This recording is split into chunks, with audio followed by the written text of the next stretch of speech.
Hi and welcome to Mary Eye in the Sky with me, Rebecca.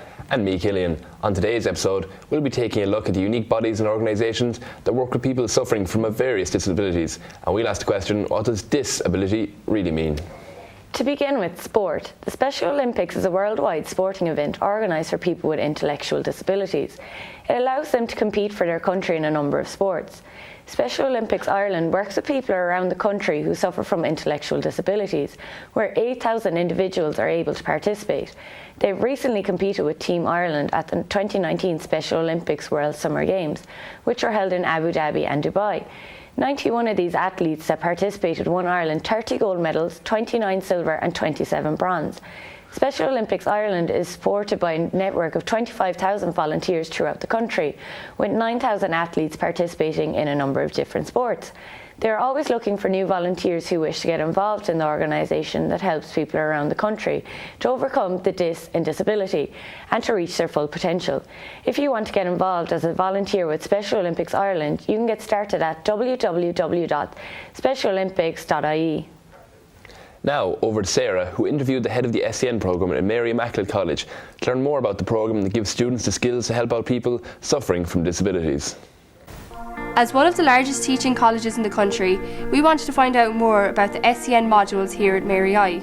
We spoke to Dr. Margaret Egan, the Special Educational Needs Coordinator, to find out more about what's involved. My name is Dr. Margaret Egan and I'm with the Department of Educational Psychology, Inclusion and Special Education here in the Faculty of Education at Mary Immaculate College. Every BEd will leave here with a minimum of 2 modules in inclusive or special educational needs. Some choose to do an elective in inclusive or special education. For those, they take on 3 further modules. The SEN modules, as integral to the BEd programme, really only came with the new BEd, the 4-year BEd as you now know it. Prior to that, it was seen as an add-on. There was a cert in inclusive education.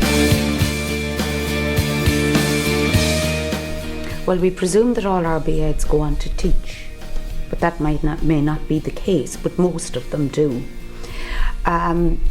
To become a special education teacher, in Ireland we teach mainstream teachers. The BEds leave here, the PMEs leave here as qualified mainstream class teachers from 4 to 12-year-olds or in special schools, 4 to 18-year-olds. Well, we begin with second years of the BEd programme, and there we introduce the concept that every child is an individual and that every child belongs and has a right to belong. If you want to find out more about the SEN modules here at Mary Immaculate College, you can visit the website at www.mic.ul.ie. Thanks, Sarah. In other news, the recently released film, The Peanut Butter Falcon, seeks to highlight the difficulties of life with Down syndrome. It focuses on a 22-year-old young man born with Down syndrome who escapes from an assisted living facility in hopes of reaching freedom and becoming a famous wrestler. The comedy drama stars Zach Gottsagen, an actor who suffered from Down syndrome in real life, alongside Shia LaBeouf and John Berthal. Directors Tyler Nelson and Michael Schwartz helmed the project, which first came into conception all the way back in 2011 when the pair met at a film camp for disabled actors in Venice. The film, made in a measly budget of a mere $6 million, has gone on to gross over $20 million worldwide, as well as having received critical acclaim along the way from fans and critics alike. The plotline of the piece takes nods from children's classic Huckleberry Finn, though told through the lens of a character who was born with Down syndrome. The Irish Times, which gave the piece 4 stars, called Gottsagen the first Down syndrome lead in a hit summer picture, and he more than holds his own against an extravagantly gifted ensemble. This vitally important film helps to shed light on those who live their daily lives with Down syndrome, a genetic disorder which currently affects 7,000 people in Ireland, as well as helping to destigmatise the disorder. Often films that deal with such heavy themes don't receive the support of such high-profile mainstream actors and tend to exist on the fringes of cinema alongside other indie pieces. It's a refreshing change of pace to see such a delicate topic receive so much support from mainstream audiences, and hopefully this is a sign of things to come. Starring an actor with Down syndrome and based around a character with the same disability, The Peanut Butter Falcon stands as proof that the only thing standing in the way of your ambitions, regardless of disability, is you. Thanks, Gillian. Next we go to our reporter in the field, Saoirse, who interviewed Greg Brown, principal of Catherine Macaulay Special Educational Needs School. Catherine Macaulay School is one of the only schools in Limerick that caters for children with a variety of disabilities in the Greater Munster area. We spoke to Greg Brown, the principal of the school, to find out more about what the school has to offer. My name is Greg Brown. I'm principal of Catherine Macaulay Special School here in Limerick. I've been principal of the school for the last 10 years and I've been working in the school since 1985, so I'm in the school 35 years. Our school was set up in 1961. At that time in Ireland there was no organised provision for special education. So many special schools developed or sprung up at that time between the late 50s and early 60s. Ours was set up by the Mercy Order because it was felt that there was a need for specialised education for children with learning difficulties. As regards to facilities, we have now developed a very, very strong vocational wing to our school, probably second to no other secondary school. We have 2 home economics rooms. We have 2 fully equipped woodwork rooms. We have an art room.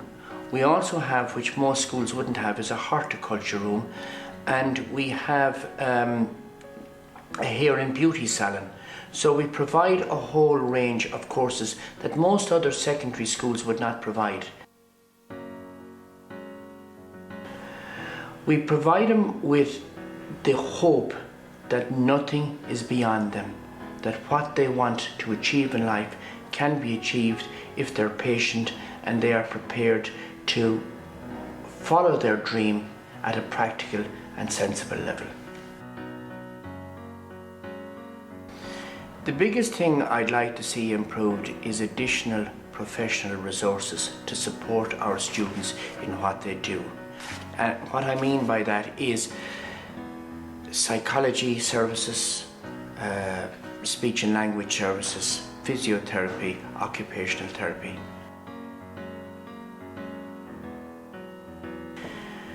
In a school such as ours, success is always measured in the smallest ways, not in the biggest ways.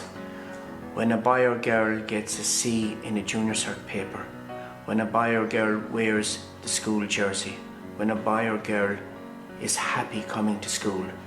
At the end of the day, a school experience should always be the happiest experience of a child's or even an adult's life. The old expression was that school days are the best days of your life. We hope in Catherine Macaulay School that we provide that for all our students. Thanks for that, Saoirse. Over to our reporter now, Sarah, who's been looking at the SEN teacher crisis currently in Ireland. Recently, a report has found that there is a severe shortage of SEN teachers to work with children on the autism spectrum. Figures have indicated that 872 of these children cannot avail of a place in a school and are made to take a home tuition grant, overseen by the Department of Education. This burden placed on the parents becomes a struggle to find a teacher to fill the role of the SEN teacher.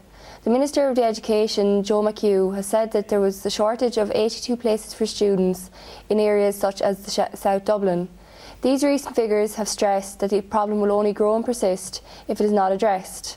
After a recent formal consultation, a number of mainstream schools in the education system have volunteered to work with the SEN children in order to allow them to be taught. Joe has stated that our job is to try and eliminate some of the additional difficulties and stresses caused to the families by the shortage of resources. Despite this information, 167 new special classes have been opened in the country, and there are now 1,618 of these in the region, up significantly on a low of 548 back in 2011. However, the Minister has stated that things are slightly improving, but if the issue is not addressed, then we could have a serious problem on our hands for the education system. That's all from me. Back to the studio. Thanks for that, Sarah. That's all we've got time for in today's episode, I'm afraid. Next week, we'll be taking a look at the issue of homelessness in Limerick and asking what we as students can do to help the problem. That's all from me, Killian. And me, Rebecca, and all the team. See you next week.